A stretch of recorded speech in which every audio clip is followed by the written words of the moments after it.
So today I wanted to do an update of my recent witch build, which was a fire summoner build. So casting a bunch of fire spells while having a bunch of minions also do a lot of damage and try to take aggro off of me. But with the most recent changes we got a little bit earlier today, multiple pieces of this build have been nerfed pretty heavily. So in the future, I'm going to be changing up this build to focus a bit more on other things, more specifically going away from having a lot of shielding and going much more into health scaling and potentially going more into minions. But this build is still decently strong. It's still pretty fun to play. I'm still able to do like mid-tier maps, or at least what I consider mid-tier right now. So I've still been running tier 4, tier 5 maps to go through those objectives, and those have generally still been pretty easy. Now, the two things that have been nerfed about this build with the most recent changes is, first off, they fixed a bug with Grim Feast. So this ability basically just when your minions or any enemies die around you, they can drop this remnant that when you pick up regenerates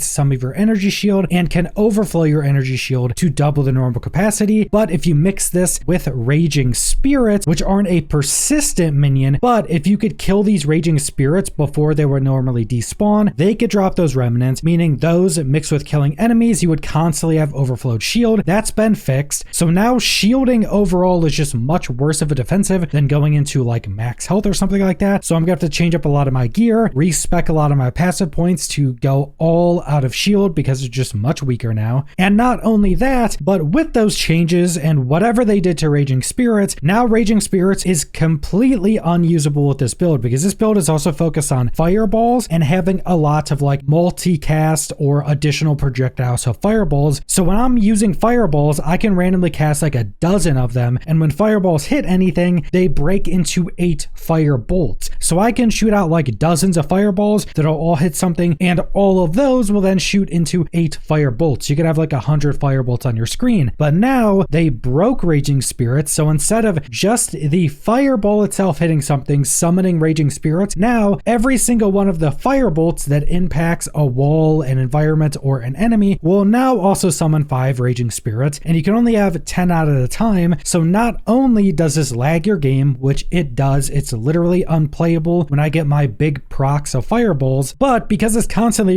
summoning Raging Spirits, they don't hit anything because these fire bolts will just be bouncing everywhere. Anytime they hit anything, it will summon 5 more Raging Spirits. So Raging Spirits will be summoned over there, halfway across the map, and they're never having the chance to hit anything because they're constantly just getting resummoned somewhere. So this completely bricked Raging Spirits, which did a lot of damage, and also bricked my survivability by quite a bit. So keep that in mind. While this build is still completely usable, I'm going to be changing up a lot of it. Now, starting off, we are using the Infernalist Ascension. The first thing you're really going to want to go into is Loyal Hellhound. This just gives you a free summon that doesn't take spirit, does a decent bit of damage, can tank for you, and it just takes 20% of the hits you would be taking. So it also soaks a lot for you. You also get 12% minion life going into that, so that's good. But after you get your Loyal Hellhound, you're going to want to go down and get Badat's Will, which will reserve 25% of your life, but it gives you +1 max spirit per 25 life reserved. So this is going to be massive. It's going to give us a lot of spirit so we can just have